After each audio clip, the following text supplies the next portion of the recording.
Today is a super exciting day because I am going to release the Trachys, which is actually my Trachycarpus fortunei, my windmill palms. I'm gonna open them up for spring. We're gonna see if they're alive. And the best part is I don't have to close them back up till fall. I'm counting on good weather from this point on that Trachycarpus can handle. And I found a garden that I think probably had 25 or 30 Yucca Rostratas. I'm not kidding. I just kept finding them over and over and over again. I was looking for palm trees, but I found yuccas.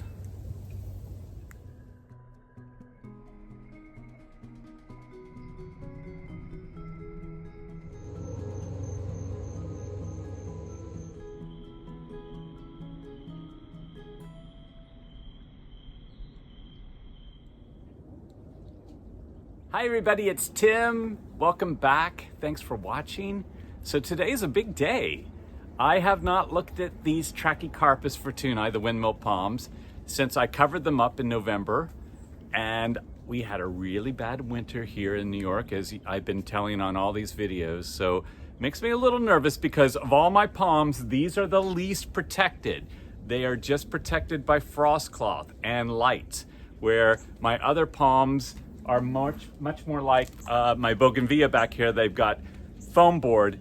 These do not. So there's a little question on how well they did. So a little nervous. I'm not too nervous about them, but a little nervous. And if you want to see what happened to my other palms, my previous videos show I've been opening them up and looking at them, even though they're not quite ready yet. So a lot of you have been asking questions, which I love. And if you look back on the chats, the last couple of videos, lots of interaction going on, which is great. But one of the key questions that came through, even in emails to me and on my Instagram channel, was how about the palms adjusting to light?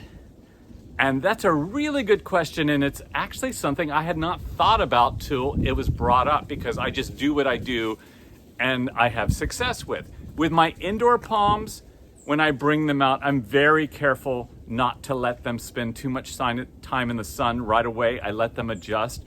But I don't know, I guess it was something about, oh, they're outdoors, they're fine. I never really thought about the fact that they've been closed up for a couple of months. So here's what I think. This is my theory, and I hope all of you can chime in on it. The Trachycarpus only have a couple layers of frost cloth on them. So they are essentially getting some light through the cloth, some. The rest of my tropical palms, I tend to open up slowly by opening up one side or two sides first, because I'm always so scared that if there's cold weather that they can't handle, I need to box them right back up. I want them to breathe, I want them to get some sun, but at the same time, I don't want them to freeze if it drops really low. So I think I'm inherently giving them some adjustment there, but I also think it's something else. I think that the more tropical feather palms are more susceptible to the sun than my Trachycarpus, my Mediterranean fan palms. I'm trying to think of what else I have. I think the Washingtonias, I think they can handle the sun a little bit better. That is my theory. I have not proven that, but I would love to hear what people think, because I am pretty sure that James Palms in Canada just opens them right up and voila, they're in the sun. I could be wrong. I need to review his videos or ask him. And I'm trying to think of other palm people I know that might have opened them up right away, but I could be wrong. So please chime in on that. I'm very, very curious, because like I said, with the Washingtonias, all the rest of my more tropical palms, I open up slowly, not because of light, but because of the cold. But maybe that is solving a problem that I would be having if I did them right away. And with my Trachycarpus, I'm just gonna take it all off. They're going right from being covered to nothing. So that's what I'm doing today. And so let's go over here and look at this palm. So this just in, I was just watching Alex, the weatherman's YouTube video. He's from Long Island, and he posted, after I taped what you just saw, that in March, the sun is below 45 degrees, at least in New York. And when it's below 45 degrees, your plants really don't suffer in the sun with sunburn. So that might have solved the whole situation of wondering, why do my trachys do okay going out in the sun right away? And then usually it's April, May when I put the rest of the tropical palms out of their boxes, but by then they've been opened up off and on over that time. So I think Alex solved the situation, but please chime in and add in what you think. And the only reason I have the parrot here is because she's being so loud when I'm trying to talk right now. Anyway, hope that update helped. Back to where I was. I am going to start up by the house. And I'm going to start with this one, which is one of my older Trachycarpus, because I had it in a pot for many, many years. Just a small pot it lived inside for a long, long time. It has grown so much since I put it outside in the ground. It's just, I always say palms are like goldfish. If you keep them in a small pot, they're not going to grow. As soon as you put them in something bigger, the ground, they just take off. I'm gonna look at this one. This one has produced seed in the past. Sometimes I see the seed pods on it right when I open it up. I hope so, maybe. I'm just hoping it's alive. And if you're wondering what this big monstrosity back here is, this is my hardy pomegranate, which I will be uncovering pretty soon because it can handle the cold at this point. This is one of the many, many palms in my garden that I had to add onto in order to get them through the winter. I had to add on to the structure. So you can see right here, I've got extra layers of frost cloth because I had to add on because it was too big for this structure that I have built. And I wanted to show you this. These are these little PVC things that go around the PVC that basically hold the frost cloth in place so that I can keep it from blowing away, because otherwise the wind would just tear this thing apart. This one up here actually has a zipper on it. It's a box, but this is just wrapped around. And to save money, you could definitely do this because it's pretty simple and these are fairly inexpensive. I'm gonna zoom in a little bit so you can just see. It basically just goes around the PVC. And then I can just pull this right off. And you can see where I had to do the addition right here. And just to give you a lay of the land, if you're wondering what everything is around me here, this is the Trachycarpus that I'm opening up. This lovely tarp over here are my Musabastu. That is the other unknown Trachycarpus that I talked about in my last video. Olive tree over here. So I'm gonna go over here and I'm gonna show you this zipper. This is just a great way to have on your palm. I'm not sure if I can even do this with two hands, but yeah, so it just unzips all the way up. And in here, you can see how I have my PVC braced around the palm so that if I shake it, the palm tree is what's keeping this in place. There is not, someone asked, how do I attach these structures to the ground? There is nothing attached here. In fact, you can see this one is moving. And you can see my thermocube. I don't really love those, as everybody knows, but I use them on my Trachycarpus. But basically, you just anchor the PVC around your palm. So I have to get my drill out here, and I have to unscrew these so they open up a little bit. And then that way I can start peeling away more frost cloth. And then we will reveal, hopefully, I'm gonna see if I can pull back. I just need to see some green. And usually if I touch up here, if I hear crinkling, that's a very bad sign. I don't hear that.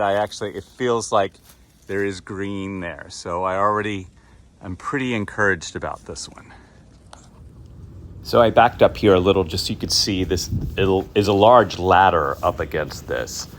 And I'm just going up to the top here to unzip more of it. It's just a little hard with one hand, but I do like this zipper structure because it basically makes a gigantic rectangle that fits over it. Like I said, you don't need this. You could wrap it with frost cloth with no seams, no zipper. You could do it cheaply. This is just easier, I think, because it folds over.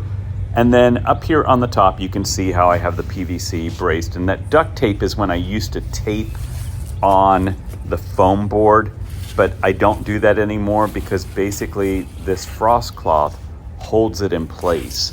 And so there's just really no need to tape it to the top. It's not going to blow off because of the clamps and everything on the side. So it just was an unnecessary process. And the reason the foam board is up here is basically just to keep water from dripping down on the crown, and it's keeping it dry. And I just kind of throw this off the back, and then you can see that I've got the frost cloth over the crown and everything on the top there, and looking down on it. And by looking at this plant right now, this tree, I'm almost at the top. So now I have the inner frost cover, which I do use twine to tighten it up. But this is actually fancy. This is a very fancy one. It is sewn on the top. So I actually get like a hood. If you see that seam there, that's open on one side. And sometimes your twine just completely falls off like that. And wow, I think we can probably get an idea if we've got some green in here. And I see green. So I'm gonna take some scissors and take this off on the way down and then come back up here and pull it off the top. But happy that this one is alive. One is alive. So before I start pulling this off, if I can, up here you can see the brace around the top of the palm. On this one I did one. You should do them in opposite direction every time. So unfortunately I did one here the same direction, and then one below in the opposite direction. Ideally you want to do opposite each time. I probably was lazy at this point and did it anyway. It just shows you don't have to be too exact. Sometimes I put these on so tight that you cannot pull this frost cloth off until you unscrew these, just so you know. So make sure you put these on first, then push them into the palm because you want this to stay intact, and that'll actually help it in case there's really bad wind. But this is the inner protection of frost cloth. We just took off the outer protection. So just so you're staying informed here. Now I'm gonna see if I can pull, and this may be really hard because it might just be, like I said, I need to loosen these, and that's a normal process. So what I do is I loosen these. I don't take them completely off. I take the screw out and just slide them to the side so that it's easier. So I don't have, these are really hard to get on and off sometimes, and they will pinch your hand, and you want to be careful with that. So I basically take these screws out that are holding it in place. So if you didn't have the screws in here, it would not work with the wind. So now you can see I took that one off and that one off, and I was able to slide it all the way over. So now we've got some nice looseness here, and I'm going to do the same thing down on this bottom one to help loosen it up a little bit more. If I can show this with one hand, you basically just slide it back, and then I do the same thing on the other side. So now that I have it loose enough, I should be able to just pull up and it is looking nice and green. So despite the very, very cold winter and just 2 layers of frost cloth and Christmas lights, this Trachycarpus fortunei made it through just fine. I don't see any seed pods. This is an old one. I'm not seeing any right now, and they may have started. I think that one probably started and it was probably just too cold for it, and it did not produce seed. So last year it waited a long time, and then in the middle of the summer started producing seeds, or it flowered. Maybe the same thing will happen, but sometimes you take these off and they're already going very strong. But I suspect that the winter this year did not help this one. I'm gonna move some of these frost claws, and then I'm gonna start unscrewing everything here. One thing you have to think about is, because this is so tall, and it's not even my tallest ones, the tallest ones are down by the pool, I need to pick a side that I want to remove bars, crossbars, so that I can just slide it out rather than take the whole thing apart. I have some place to store this, so I don't take it completely apart, because then I have to put it completely together again in the fall, and I don't want to do that. So if you have a place to store it as is, it's so much better than taking it all apart. But if you have no place to store it and you plan your time correctly in the fall, you can take it all apart. I don't like to do that. I have a place that I can store. So I'm going to figure out which side I'm going to remove the crossbars and then pull it off.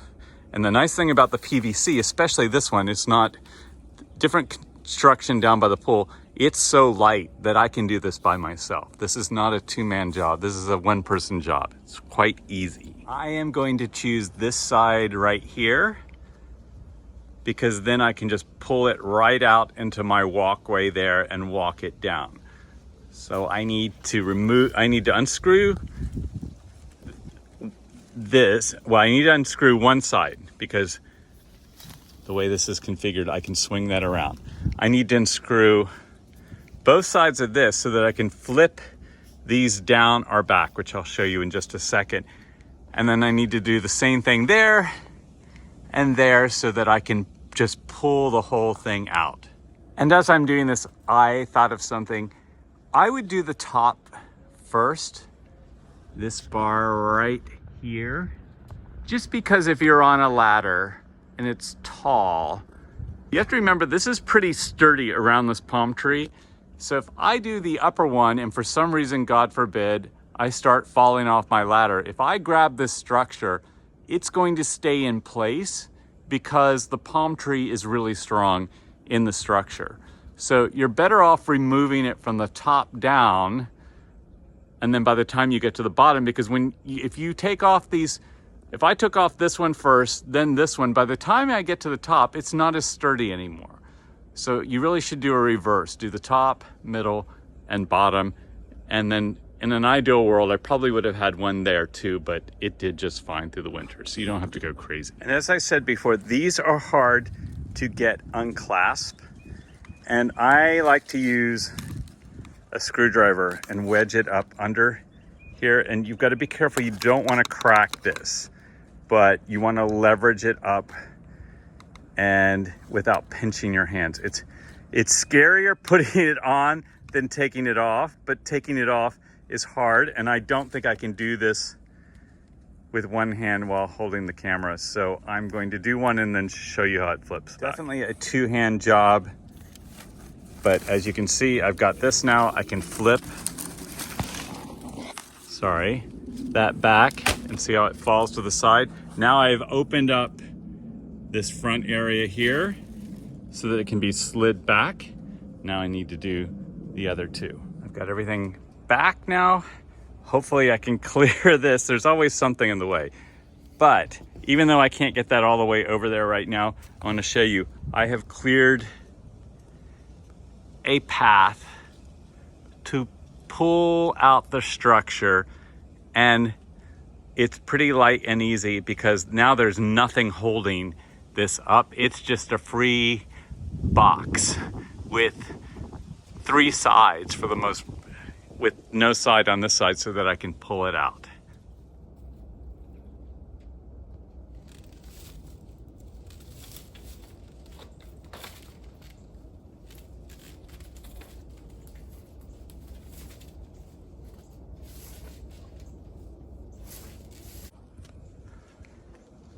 And now the palm is there. Got my structure here, and I'm gonna see if I can do this. I want to just show you how I can pick this up with one hand. It does not weigh very much at all. And that's the nice thing about the PVC versus the wood structures like that's over here around my Washingtonia robusta. Big difference in materials, which I want to perfect something with the PVC with using foam board, but that's this year's project. I'm gonna open up this palm more now. Now we can really look at the palm, and you can see the zip ties that I had in place to keep it together and all my C9 Christmas lights around it. But now that it's released, this one looks good. I am going to leave the lights on the tree just in case we have a really weird cold snap. I can't imagine anything being too harsh at this point in March for a Trachycarpus, but just in case, I don't need to take these lights off right away. I could always put them up around in here a little bit more, and I could even throw a frost cloth over it because this one is not that tall. It's taller than me. It's probably a good 10 feet up there, but it's not as big as the ones down by the pool. But success on this. It's a little ragged from being tied up, but it'll smooth out over time. Next on my list is this one, and I didn't have enough ways to secure this bottom half when I added it on, so I used trusty old duct tape. So it just shows that whatever you have when you need to cover something up, especially when you have as many as I do, duct tape is always useful. And word of warning with these zipper rectangle cloths on here, just make sure when you unzip them and it's really windy, they will blow off. My friend Chris in Connecticut had his just blow off. So while I'm taking off this one, I want to show you I made a mistake when I was buying material. So this is what you want right here. It's like a C clamp that you attach to the PVC. And you can see where I screw it in to make it secure. So it's on there. What I don't like, if you see this is hooked onto here, and you get, this is not the same thing here. So basically it doesn't clamp, I don't know the technical names for these. I have to look them up, and maybe I can by the time I do the video and tell you the exact name. You don't want this. You want this. There's a difference here. This comes in from the side, if you look at that, and this one comes in from, it doesn't turn like this one does. And I hope I explained that better in the text. And this just shows again what you're looking at with this. This is what you want right there. That's what you're striving to get, and it works well. This one does not. Don't get it. And I'm up here on the second one here, and I don't hear anything crunchy, but here we've got the reveal and a few little dead fronds in there, but that could have been from last year anyway. This one doesn't look quite as good as the other one, but let's see what happens when I take it off here. So this one's so interesting because it's mere feet from the other one. It's alive, and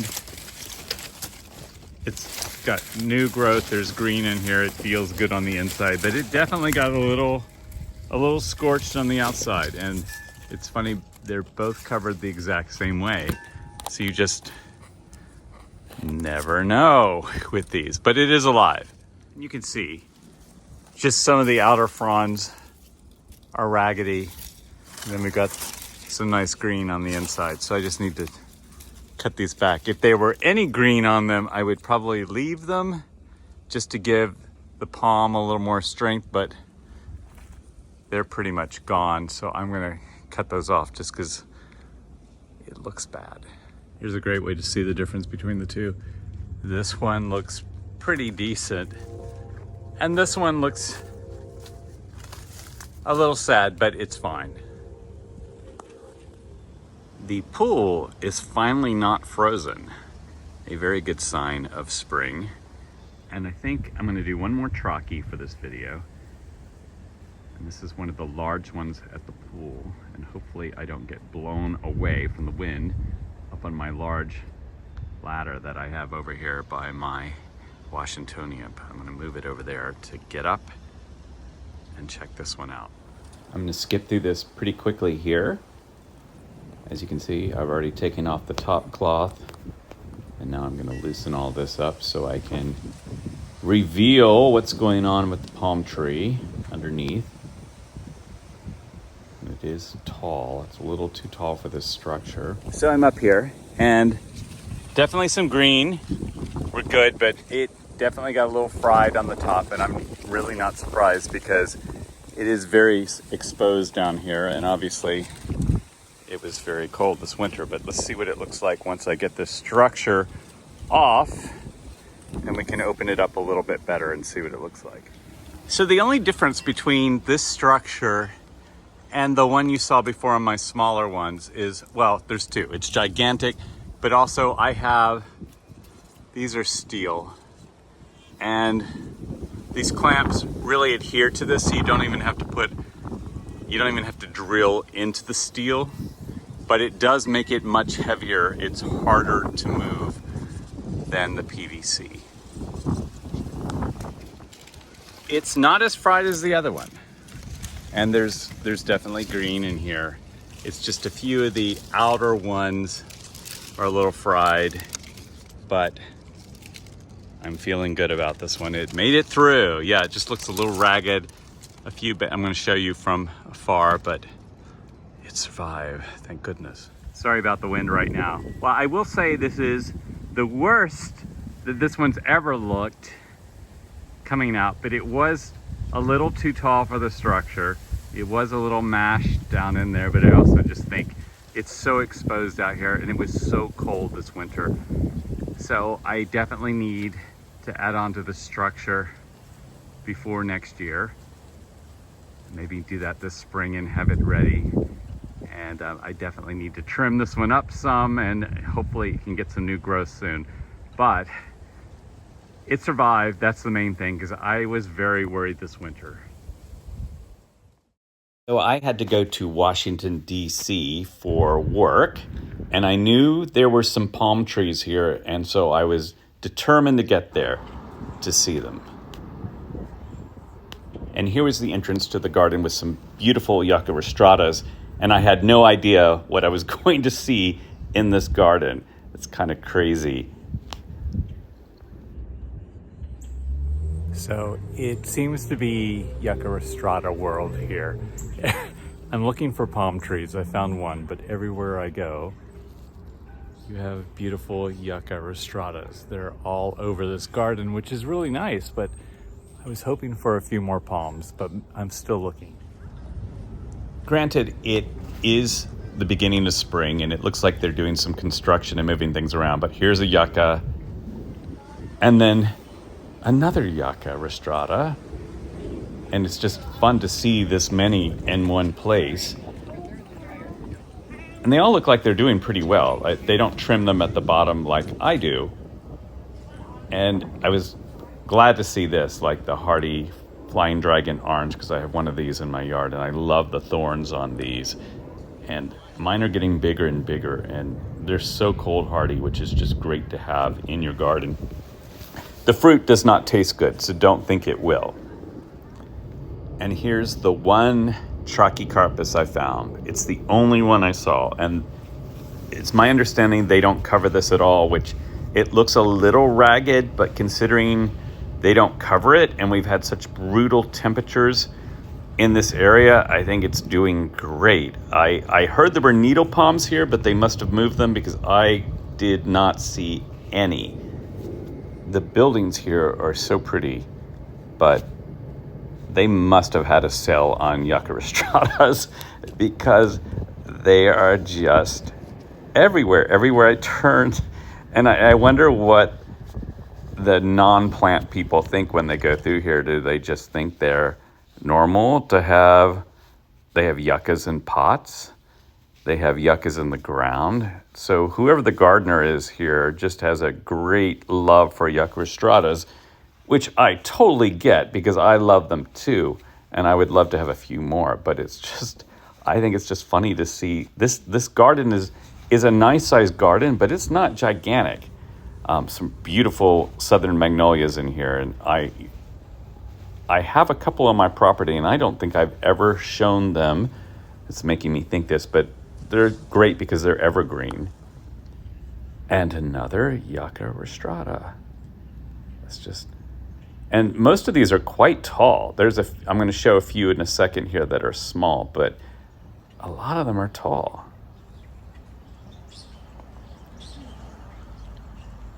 And they make such a statement in the garden because especially if you have a lot of perennials or annuals, they have so much height. Here's a couple of smaller ones along here. It's just so funny to see this many all in one little, like it's less than an acre, definitely less than an acre. And some really small ones. And mine grow fast. I keep reading they don't, but mine do grow fast. And I love this one. It's got 2 heads coming up on it with 2 flower stalks, which mine just has 1 so far, but this looks like it grew as 1 for a while and then finally grew up like this. And I think this one's fantastic. Love finding this one. And I just wonder how long they've all been there. This is the name of the garden if you're looking for it on the mall in DC. And so I had to show my Yucca Rostratas at the end of this. So mine look a little different because they're trimmed up until basically the green point, and I'll have to do that again this spring. And here's my other one over by my Washingtonia robusta and pindo palm. And that is it for today's video. It's beautiful out here right now, but we had a really, really bad windstorm last night, and I will show the aftermath of that in the next video because there were some issues. Not catastrophic, but I'll definitely show you some things to learn by and do better next time. Hope you like and subscribe and just watch one of these next videos. And please ask questions in the comments or make any kind of comment. It's fun to hear from everybody and what you're doing and what works for you with palm trees and tropicals. Thank you all.